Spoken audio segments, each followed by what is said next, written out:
Good evening, Kiama.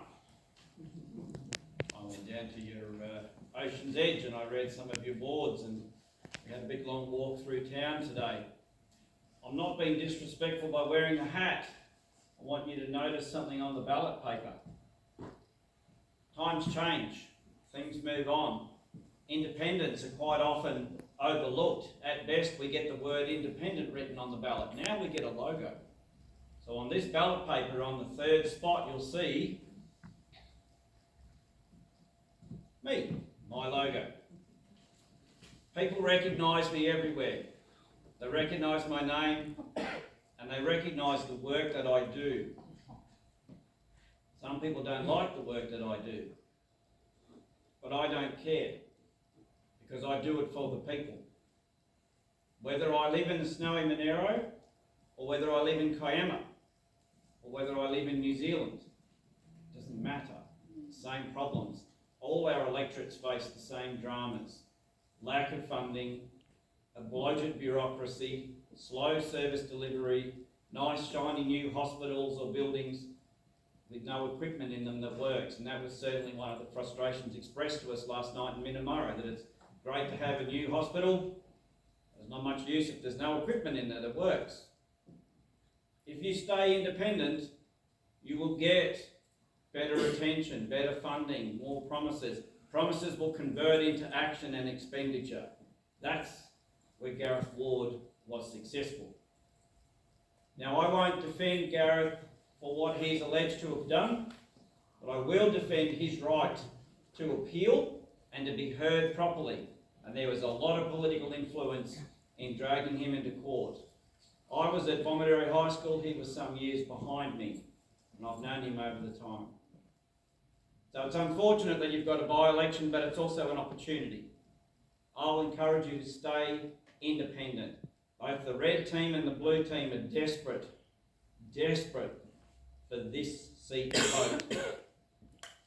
Don't think government's not paying attention. Tonight, Mr. Banasiak is here, an MLC from the Shooters Party. Thank you for coming, Mark.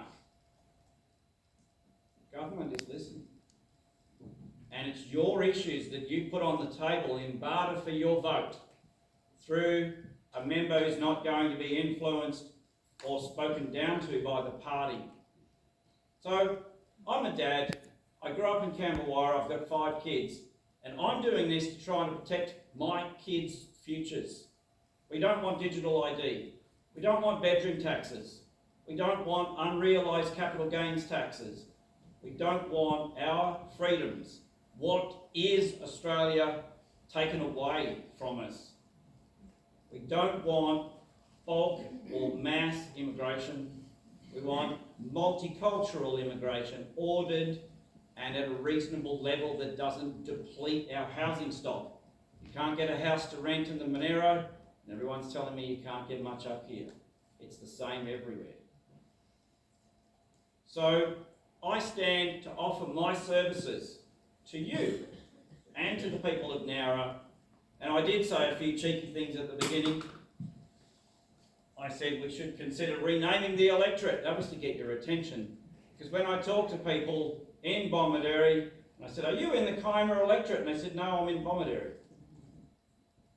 The boundaries are moving so much that it's hard to keep up. But what is the identity of Kiama? It's also Bomaderry, and it's south of Nowra, west of Nowra, out to Tianjara, it's Camberwara, it's Kangaroo Valley. Kangaroo Valley's been faced with a massive battery and a broken bridge with load limits. And how does that correlate to what your demands are? We move to an electric future and the Greens want a battery-powered train, forgetting where the electricity is going to come from to charge the battery. My wife and I, we bought a solar farm. We run a scrap metal company. I've been self-employed for over 30 years.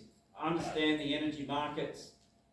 There is a lot of opportunity in electricity, but it's going to require a lot more wind, solar, a good hard look at nuclear. Did you know that Australia started building a nuclear reactor in 1970 in Jervis Bay? Most people don't know that.